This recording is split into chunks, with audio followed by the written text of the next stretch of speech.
All right, Craig, thank you so much for joining us today. Thank you very much for having me.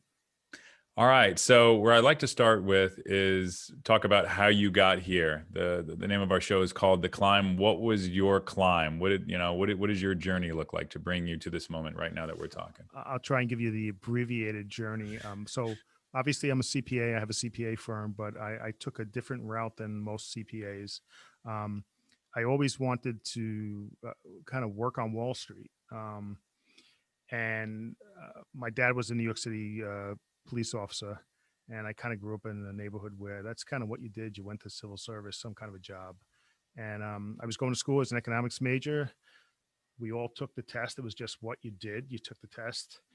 And I was just completed my third year. I had gone through all the stuff that you had to do. And I got a phone call that I was accepted into the next police academy class. And that's what I did. And I had visions of, being a chief and all these other things. But civil services, you have to wait for tests to come around. So I got promoted. I was a sergeant. I was waiting for the next test. And, it was 10 years later, the next test came around. So by that time, I was kind of things I thought differently, had a couple of kids, and I started planning for the next part of life. I went back to school, got my accounting degree, wound up retiring as a lieutenant in 2000, and going to work for an international CPA firm, knowing that eventually I was going to go out on my own. Kind of wanted to have, after being in civil service and having no real control over your life, you kind of tied to a pension. You can't really do much because if you leave, you lose your pension. Um, and eventually I went out on my own, and accounting is a great field because you could work part-time for somebody and still grow your business. And we did that. And we're 20 years later. Okay. We have 15 employees, 5 other CPAs, and clients all over the country. Right on. I love that. So, when you were going to school, you took a test that did you know that you were going to get accepted to the police academy I we You kind of didn't even, it wasn't even a thought like you to I would have hoped that, yeah, I would have got accepted. I don't think I thought about not getting accepted. It was kind of like you just, that's what you did. And, we would rent a car and come down and see our investigator and go for all these crazy tests and drive back up. And like I said, that's what we all did, so it wasn't out of the ordinary, you know. yeah, Um, interesting. And that's worked. and you also have to think, like, this is 1984. Okay, so I'm in college. All right. I got hired by the police department. I was making $23,000 a year. I was able to go back up on a weekend and, drink all weekend for $10 with my college buddies. So like I was living the life back then. And I kind of said, I mean, back then I actually said, if I can make $50,000 a year by the time I retire, I'll be set. But, I was living at home. What did I know?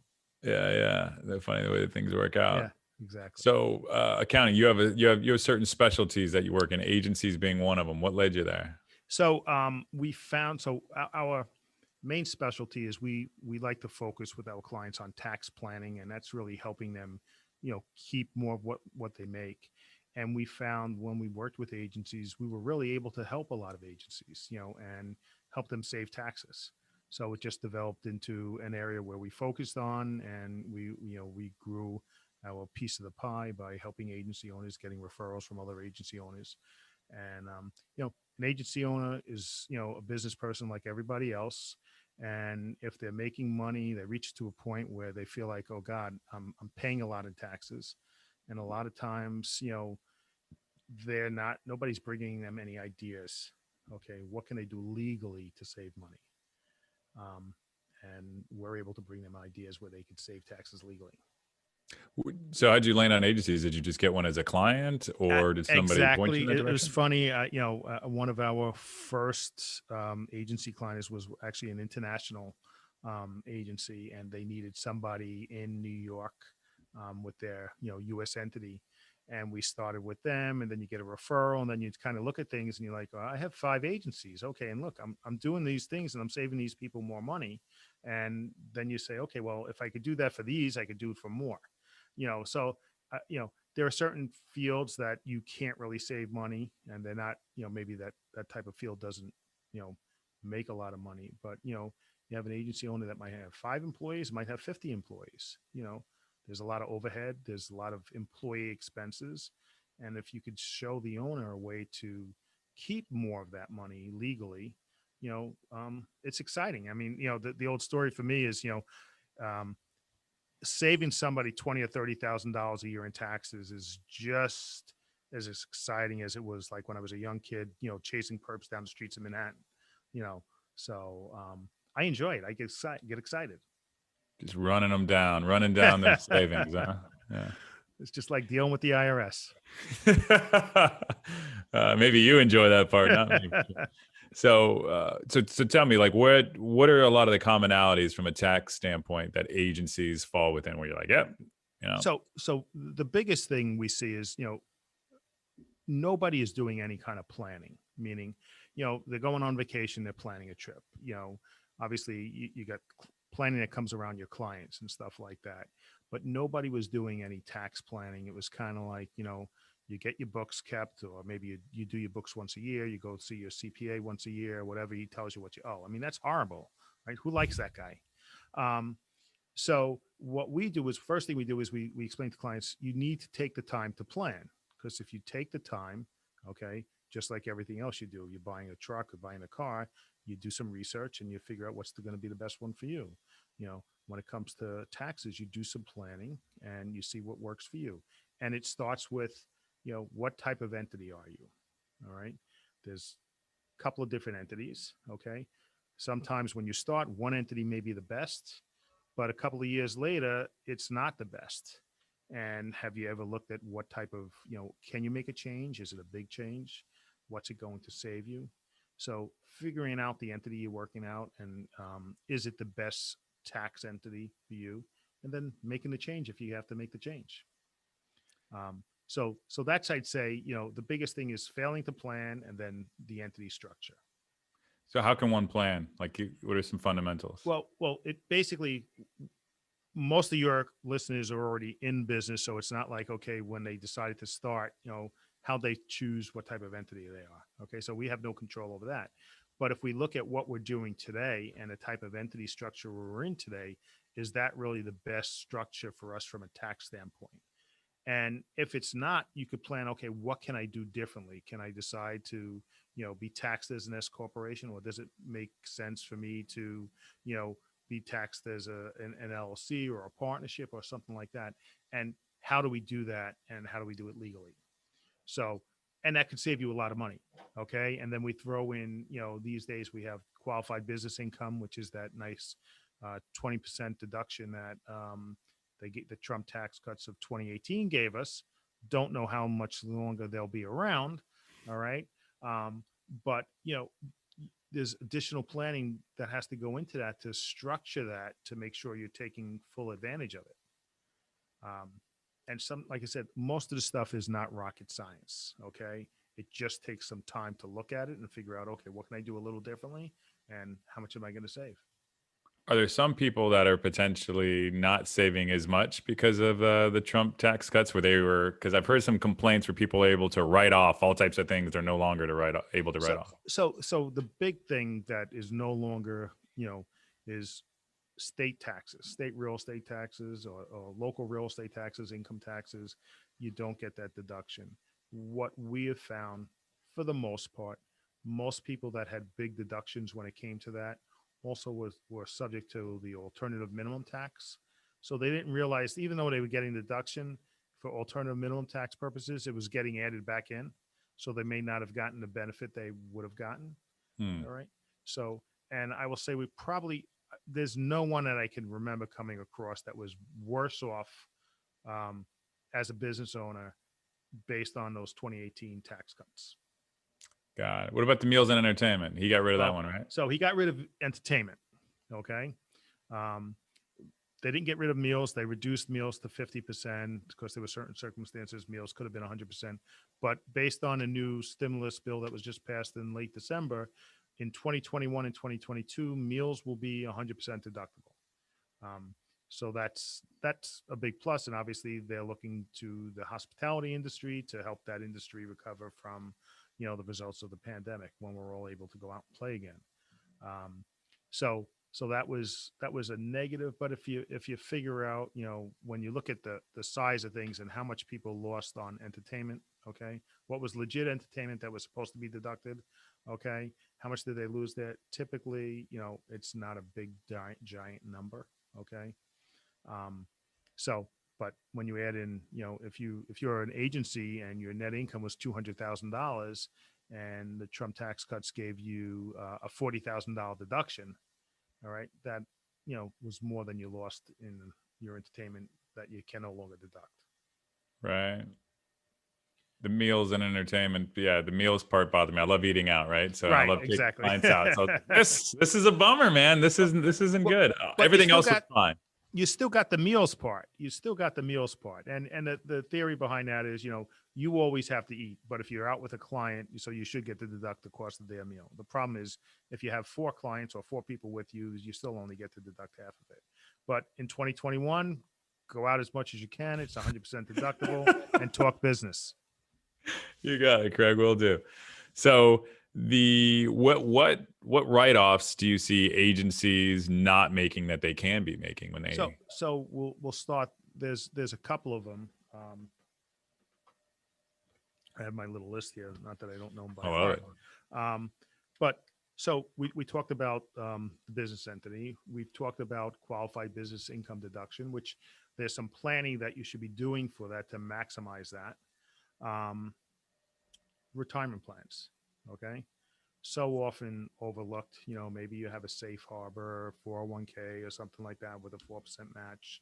You know, but when you start to pay a lot of tax, maybe you should be looking at a profit sharing plan. All right, or maybe you should looking at a defined benefit plan. And these are plans where we typically want to see the majority of the money, okay, going to the owner. All right.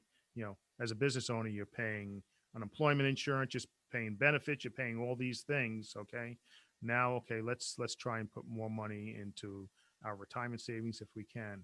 So, and sometimes it could be a chunk of money. I mean, we just did work with a client where they're getting 96% of the defined benefit contribution. So that's, so should they pay almost 40% tax, or should they give 4% to the employees?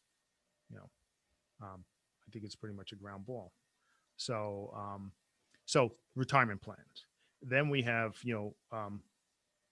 family employment. Okay, um, is your spouse involved in the business? Are they not getting paid?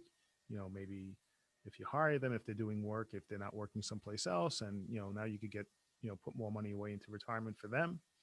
Um, are your kids involved? You could pay your kids up to $12,000 a year, and they pay no federal income tax. Tax court has Really? ruled. Yeah, tax court has ruled you could actually, hire your kids as young as 7.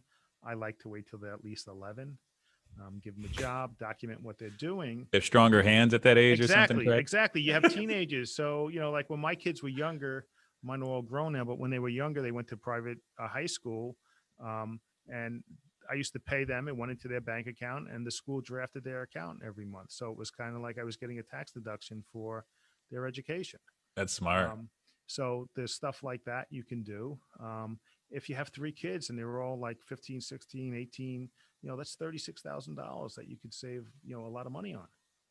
Um, Talking me into having so kids. yeah, it shouldn't just be for the financial rewards.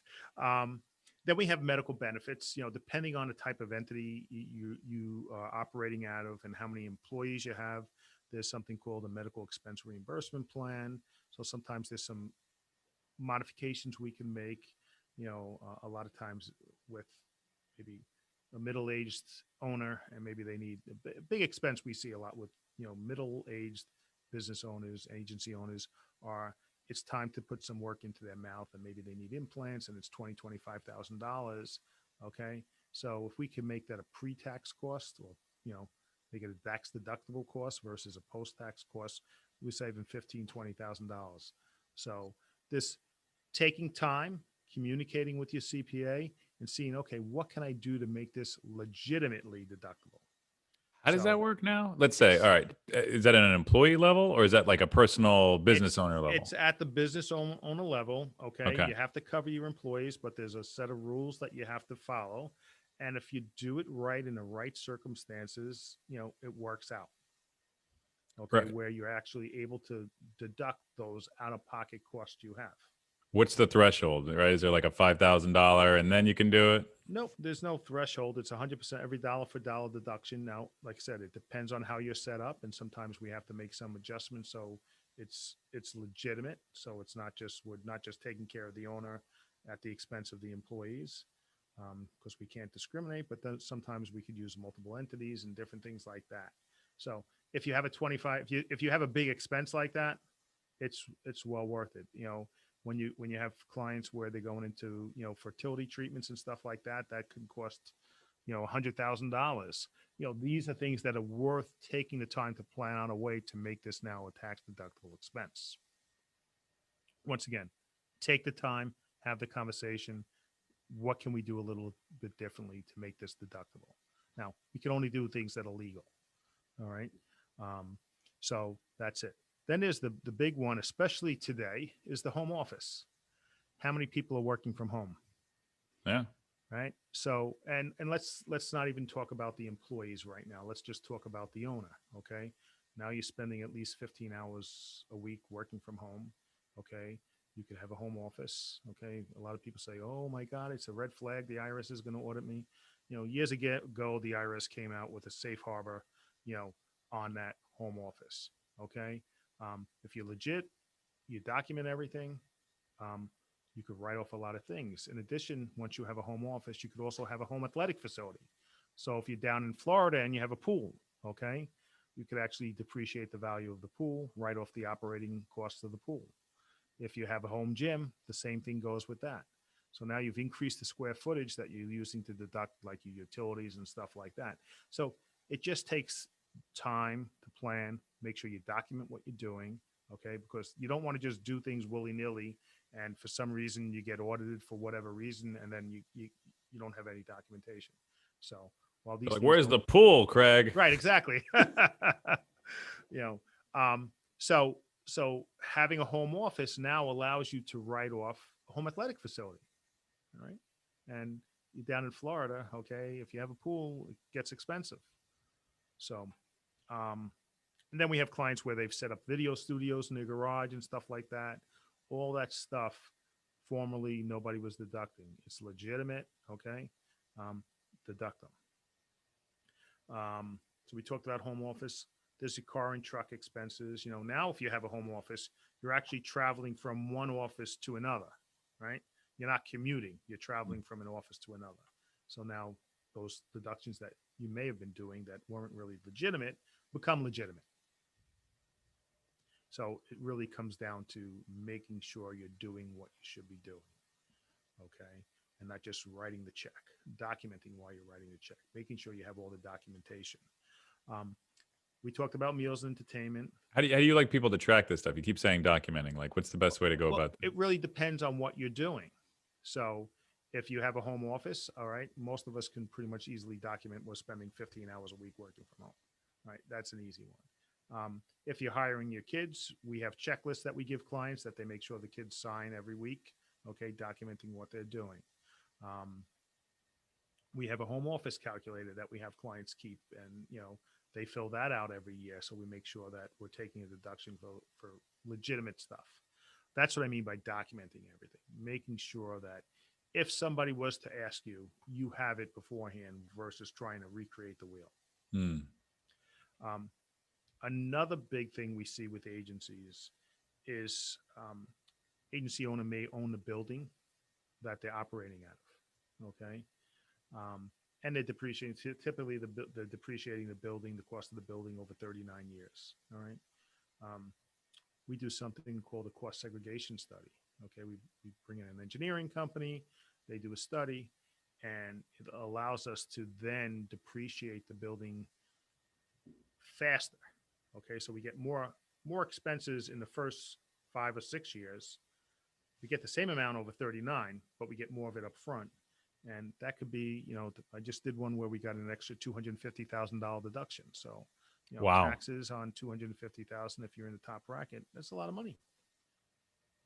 So you can, my home office, you'll accelerate the depreciation so I can collect or save within 5 years what it would normally I would save within 30, correct? So we don't do it with a home office. Okay. Okay, got We it. would You do got it to with own your building? if you own your building or an office condo or something like that, we would do it with that.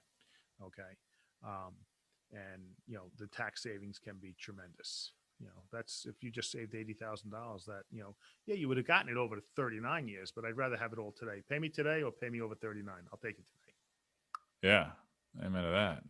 So those are the common areas that we see, when it comes to planning. Another thing we like to work with clients on, especially on the agency side, is cash flow forecasting. You know, if you have a number of employees, it's the thing. What keeps you up at night? It's do I have enough cash? Am I good for payrolls 4 months out? Whatever it is that I feel I need to have, am I good? Am I actually properly forecasting that? So that's another area we like to help agency owners in, which is different than say like the dentists who he's working in somebody's mouth and he's getting paid somewhere between that week or 4 to 6 weeks later. So cash flow may not be a big issue on that type of business, but in the agency space, it is.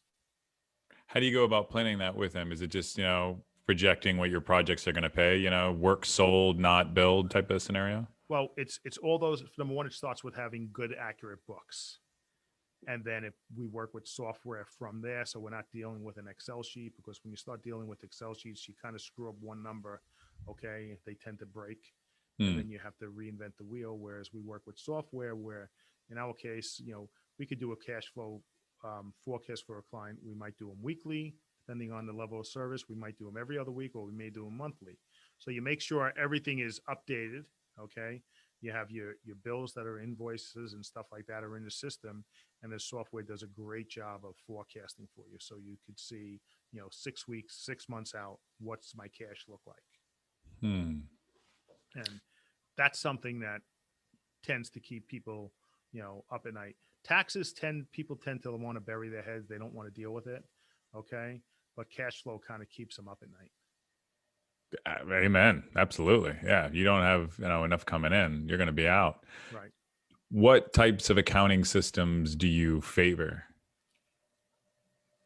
We tend to work with what the client is using. Well, Okay. what's the garbage, Craig? What's the um stuff you're just like, we got well fill in the well blank.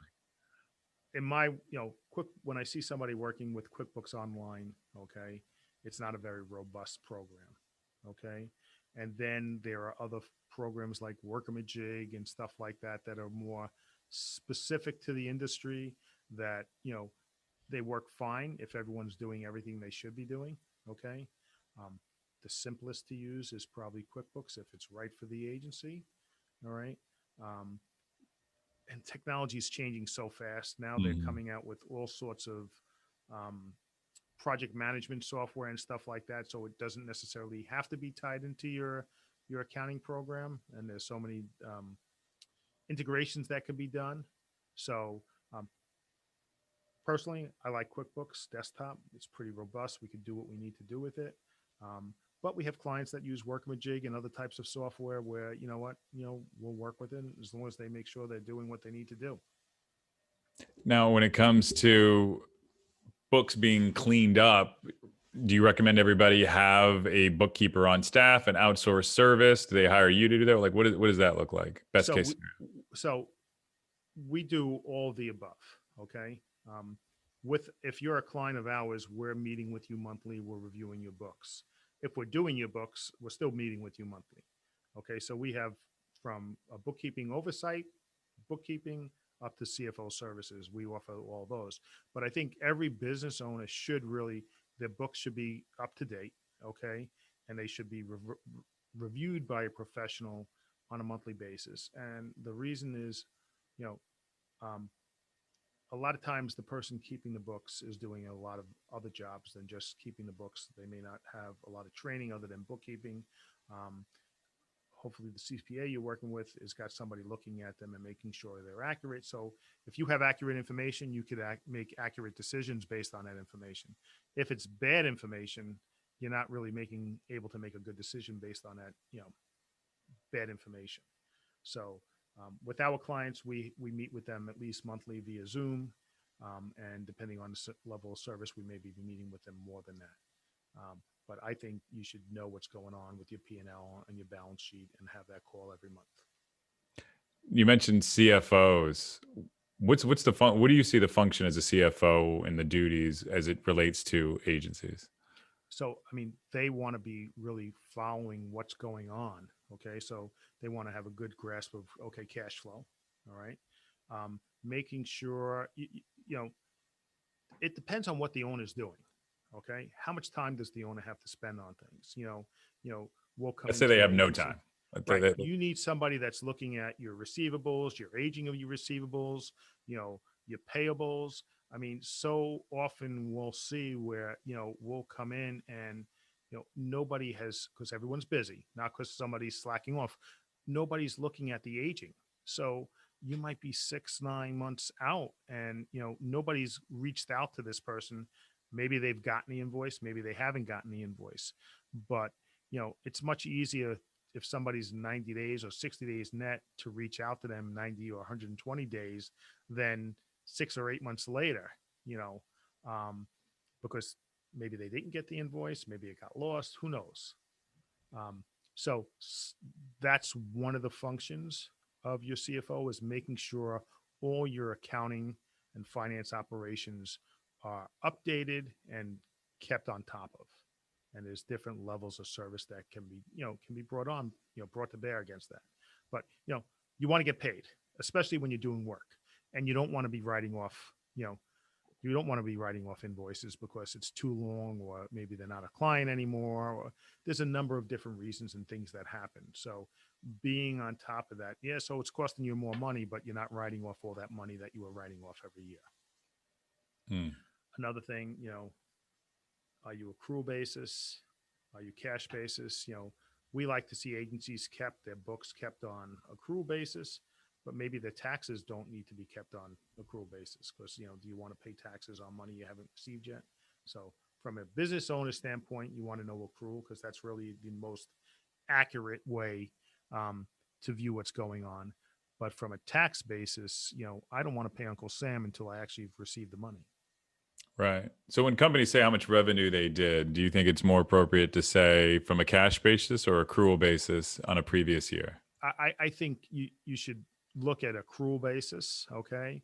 And, if you're in the media side, okay, you should really be looking at like what I'll call, your adjusted number, which is your revenue less the cost of your media. Because, you might be doing 10 million, but you're really only keeping two and a half of that or whatever the number might be. Mhm. So I look at that number. Let's start there and go from there. Got it. Yeah, I see a lot of agencies win awards based on them billing for their what media spend, in the revenue, and I'm just kind of that's a little bit cheating. You know what I mean? Right, It's right. Well, and it also comes down to what am I getting to keep? right. Yeah. Okay. And I mean, so often we'll see whether it's an agency or another type of business where they'll do a little bit more specialization and their revenue may come down, but the net number goes up because they're specialized, they're more efficient, they have better systems. And, so I always say it's what do you keep? And it comes down to the same thing with taxes. Okay. Not so much how much you made, but how much did you keep of that money? You know, Speaking of that, what's a solid profit margin for agencies? I think, a 25% is the number you want to look at. And, into that, you can also adjust officers' compensation depending on where an officer's, how much compensation that officer is taking and stuff like that. But 25% is a nice number.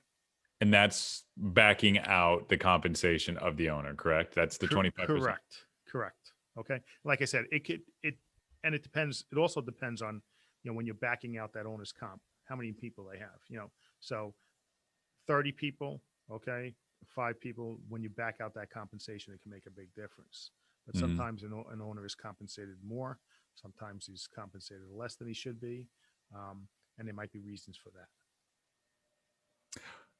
What do you say to the owners that try to run at like a 1% profit margin by lumping in, every expense that they can that's in their life to try to mitigate any tax liability? So, so what I like to say as far as that is, first of all, make sure that those are legitimate expenses that you can legally write them off. Okay. And what we like to do is a lot of that kind of stuff. What we call it below the line. We have that net income. Okay. And then we have the expenses that we're allowed to take. All right. That maybe you wouldn't take, but I'm allowed to take it. So I'm doing it. So when we look at our numbers, maybe I've been able to write off, $70,000 because I had, a full mouth redone or something like that. All right. So we don't want to look at, well, I'm only at 5%. Well, if you look at what the base number before owner's compensation type of stuff, now we're getting a truer, performance indicator of how the agency did. Got it. And that makes you unsellable though when you do that, right? Or could somebody still do that and then have a So, firm like yours clean up essentially their books to say, no, this is the reality of the situation. This is what this company is worth. well, if you're doing it right and you're documenting everything and you have that below the line number, Mm-hmm. okay, and you can go in and say, well, this was my home office. This was my home athletic facility. This was, what I paid my kids. This was, whatever it was that you were doing, okay. Then you have a much better case than when you have all that stuff intertwined with everything else. So how do you really break it out? So it also shows that you kind of know what you're doing Mm-hmm. because you're tracking it separately. So, When it comes to agencies, I don't know if you have in-depth knowledge on this. What would you say is the average billable hour you're seeing for agencies charging? you know what? It really depends. Okay. And I don't get so much into the billable hour. Like we'll provide that data to them, but I'm not so much focused on that. That's more what the owner is going to deal with. Now, if we have a CFO assigned to that client, they'll be looking at that, but that's not something that I'm looking at from a tax perspective. Mm, got it. All right. So yeah, you don't know average numbers of like full-time employees, so on and so forth. That would be too granular. I don't track that myself. No, Okay. I'm looking. When I'm doing my review, I'm doing it really from a tax perspective. Okay, the CFO assigned to it, they're the ones that have to have those reports for the owner, so they can see, okay, this is what you're realizing on this job. This is how many hours you spent, and a lot of that is integrated with the software, so you can do that. Got it. Now, when it comes to the tax paying side of things, um, I know some people that pay a lump sum yearly, pay a lump sum quarterly, which is what do you favor? So let's talk about what the IRS wants. Okay. um, and because we're recording this just before January 15th, so the fourth quarter payment is due on January 15th. So we've been interacting with a lot of clients on, okay, this is what you should make. Okay, so the IRS says, other than withholding, all right, your payments should be paid quarterly. So April 15th, June 15th, September 15th, and January 15th. They want their money quarterly because they have their bills to pay. All right. If you don't do it that way, there can be a penalty. Okay. Now, some people don't mind paying the $1,000 penalty if they have use of that money for the year, and some people don't want to pay a $5 penalty. So it comes down to, people want to have that money in the bank. Okay.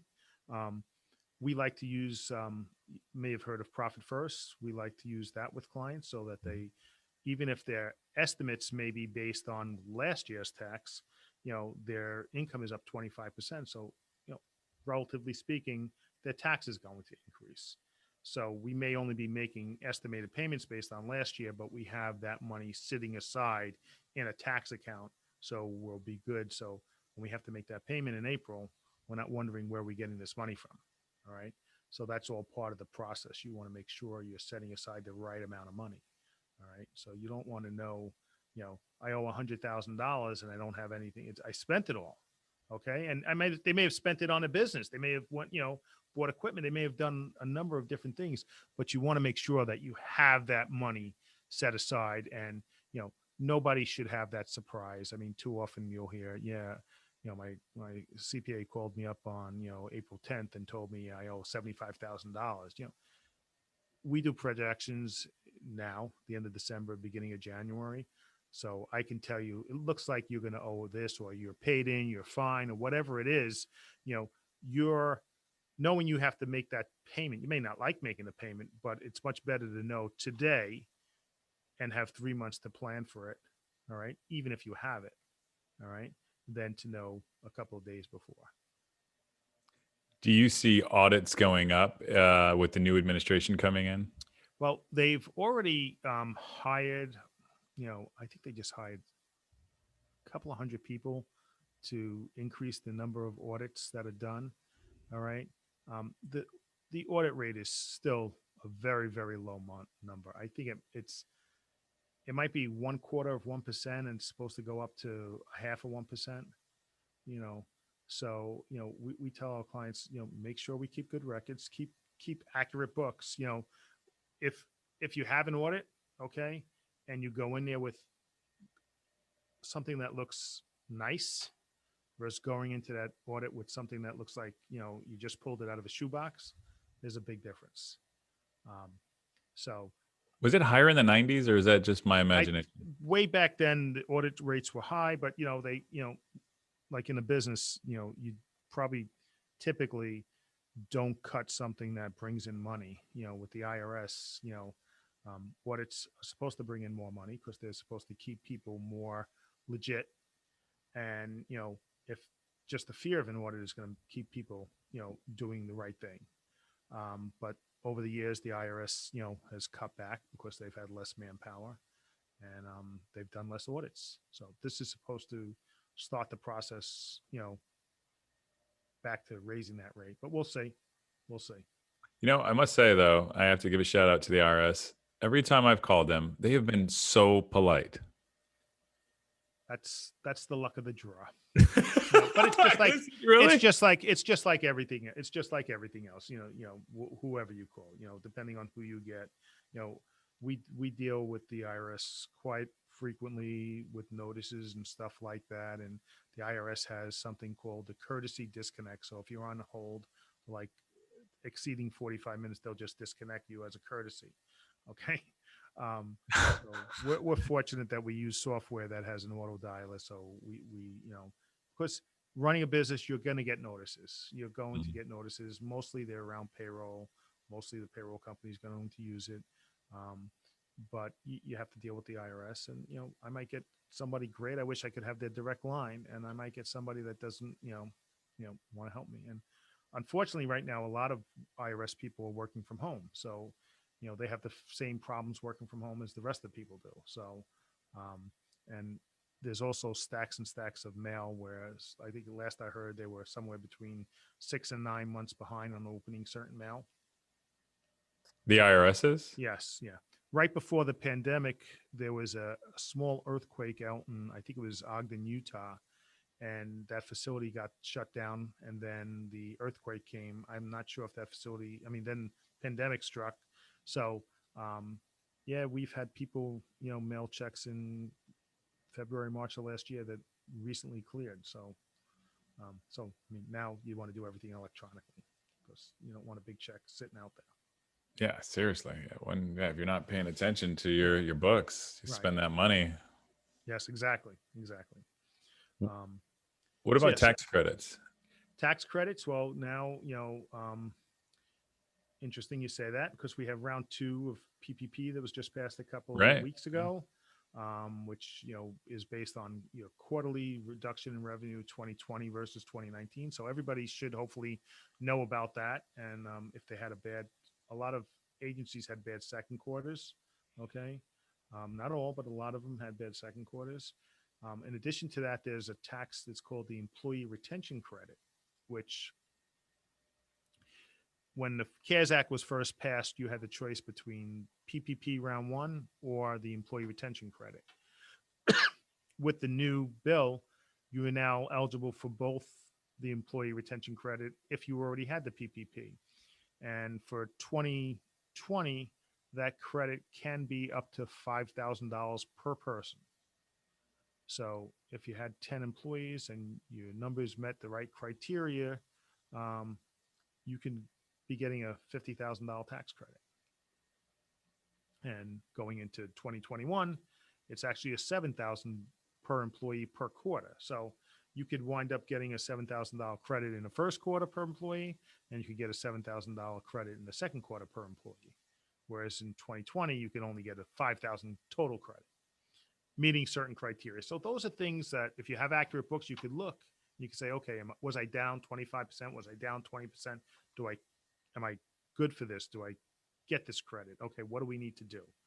Um, so credits are good. Um, there's also something called research and development, depending on what you're doing on the agency side, that you may be eligible to get. All right. It's a little bit more of a process, but it can also save you some money. Really? Say more about that. The research and development side. Well, Is that it really depends on what you're doing, and it doesn't really have to do with market research. Okay. But if you're developing software, if you're developing different things, they can qualify. Maybe it's, commercials, depending on what you're doing. So we typically work with an outside firm that's all they do. Okay. They're professionals at it. So we would call them in, they'd gather the information. They say, okay, it looks like we can save you X amount of dollars. My fee will be X. Do you want to go forward? So that's the beauty about research and development and cost segregation. They typically tell you up front what they're going to save you before you give them any money. would they just take a cut of the savings? They typically work on a piece of that, yes. Yeah. Well, And they're allowed to do that. Yeah. Oh, really? CPAs aren't? Yeah, I couldn't tell you I'm going to take a percentage of what I save you or anything like that. That wouldn't be legitimate. So, Legitimate based on the CPA ethics. exactly. Okay. Yeah. So if they change that law tomorrow, would you go for it? No, because we already, we already have a billing structure that we work with. All our clients are on flat fee. Okay. We know the value we bring, and that's why they pay us. They pay us for the value we bring. Really? You guys are flat fee. So if a Flat company's fee. doing 10 million or 5 million, the fee's the same? I didn't say that. But when we, I'd be eating dog food if I said that. No, depending on the work we're doing, okay, we go in, we tell you, okay, this is what the fee is going to be. Okay. Okay. Some months we may lose, some months we may win. Okay. So variable flat fee. No, it's a flat fee. It doesn't change for the year. But it depends on the amount of Exactly. work. Yes. If you're a 50-person agency and a 2-person agency, yeah, you're going to be paying two different rates because there's two different amounts of work that have to be done. So what's the average savings for an agency that didn't have a firm like yours tax paying? They're doing 5 million a year. They're pick a state. What would that look like? What could you say? So it really comes down to they may be doing 5 million AGI. Let's just say after, Yep.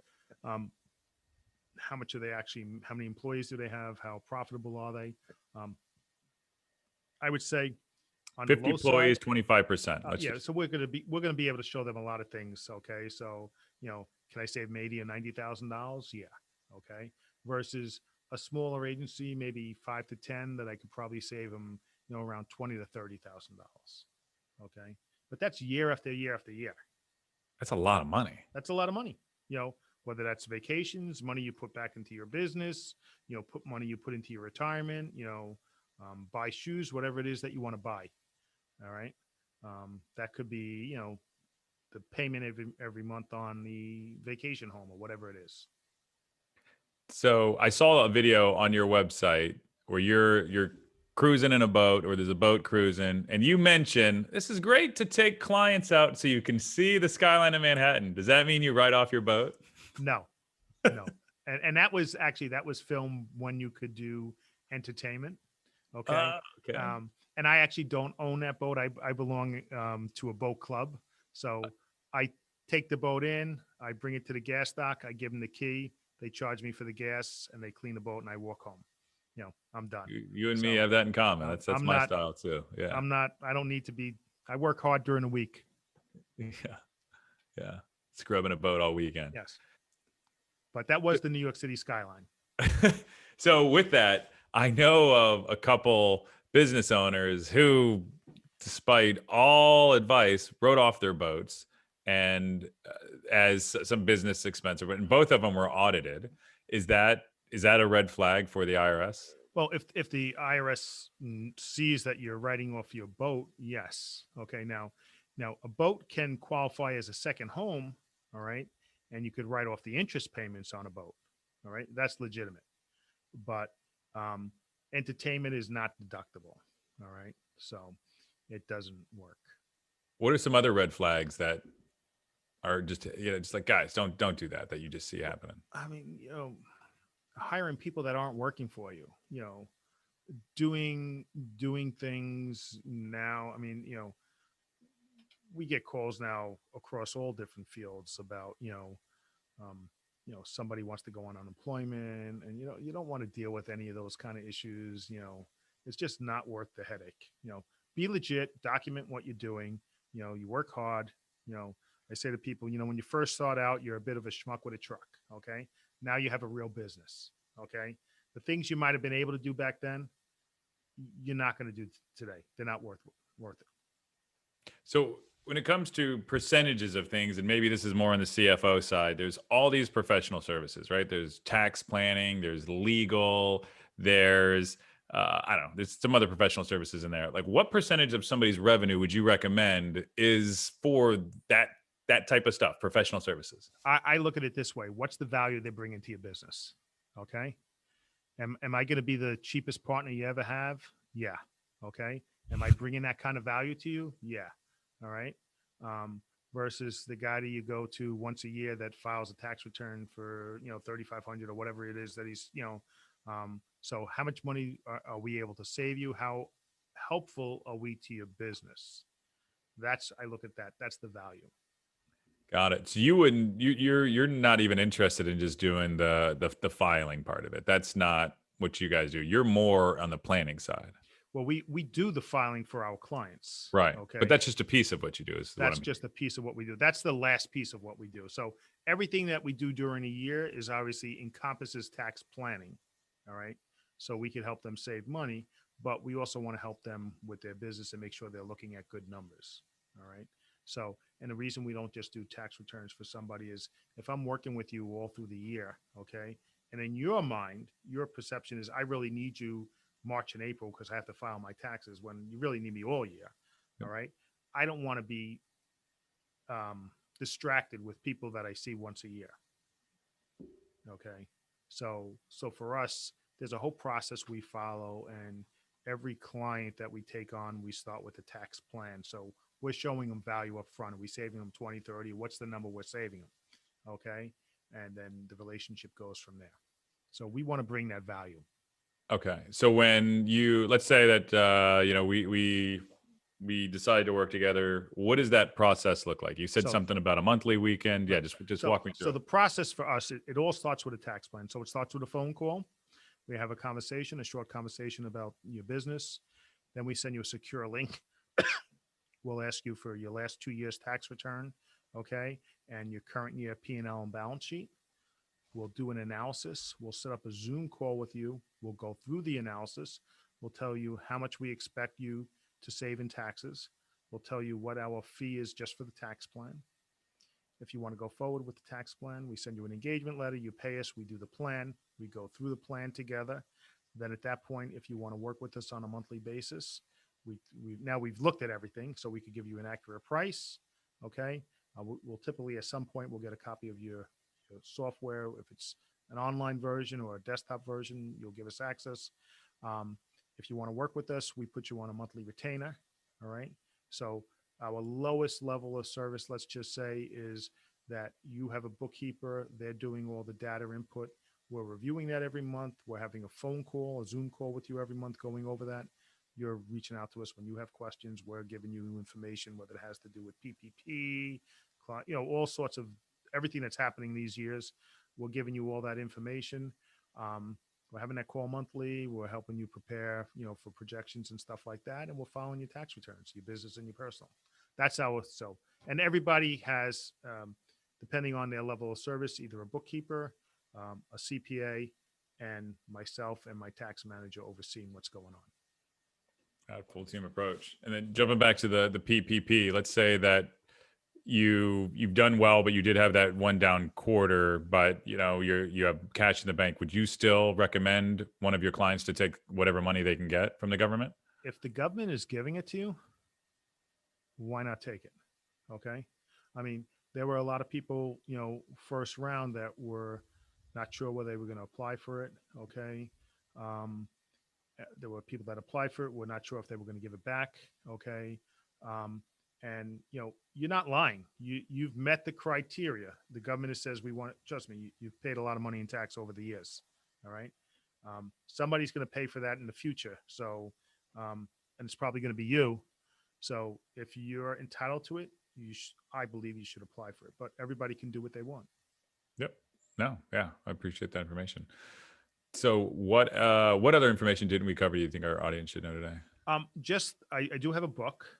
Okay. Um, it's the 12 biggest tax mistakes that cost agency owners thousands. And um, we are anyone that wants a free paper copy, if they go to my website, it's www.craigcodyandcompany.com // climb, and they could fill out the little order form, and we'll send them a free paper copy of the book right from Amazon. Right on. No, I appreciate that. That's So fantastic. and I also have a free course. If you go to my website, we have a free course on tax planning, things that some of the things we talked about are on it. So you could go, it's craigcodyandcompany.com. It's under services, and you'll see it's a Thinkific course, and they can take that free course. It's like 5 or 6 modules, probably like 2 or 3 videos per module, just some of the stuff that we do. Um, and, you know, and if they're interested in, some of the things we do, they can reach out to us. Based on this conversation, I don't see why anybody wouldn't. This is, yeah, you're super knowledgeable, and I learned a lot today. Oh, good. I'm glad. I hope the listeners learned a lot. And, the thing I didn't talk about is the importance of really communicating with your CPA. Okay.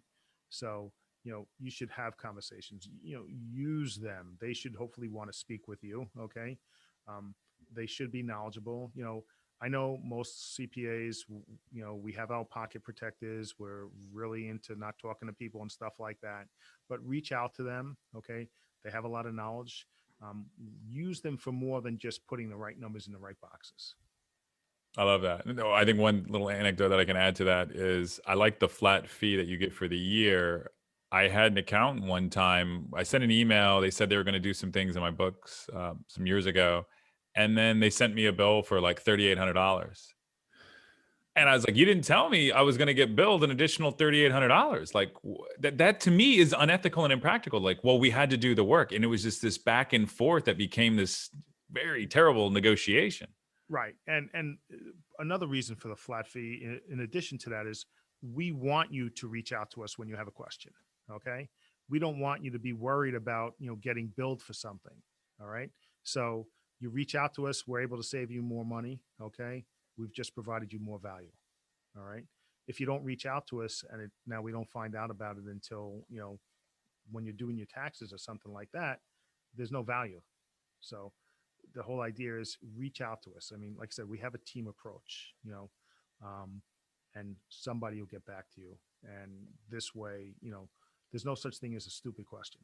We've heard that before, right? Yeah, yeah, absolutely. I love it. All right, fantastic. And how can everybody get a hold of you? I know you just gave out a link for your book, but yeah, if you can go ahead and repeat it, how Sure. they It's that'd be great. our website is www.craigcodyandcompany.com, and if / climb is for the book. You could Google me. It's Craig S. Cody CPA. Our office number is 516-869-4051. And my email is craig@ccodycpa.com. A lot of C's in there. But if you Google me, you'll find me. We have a great staff. Like I said, we have, I think, 5 other CPAs now. We just hired 2 more people. And we're all remote except for me. So it's me in this big old office here. But it's all about planning. It's all about planning. I love it, Craig. Thank you so much Well, for thank you joining us very today. much for having me. Pleasure.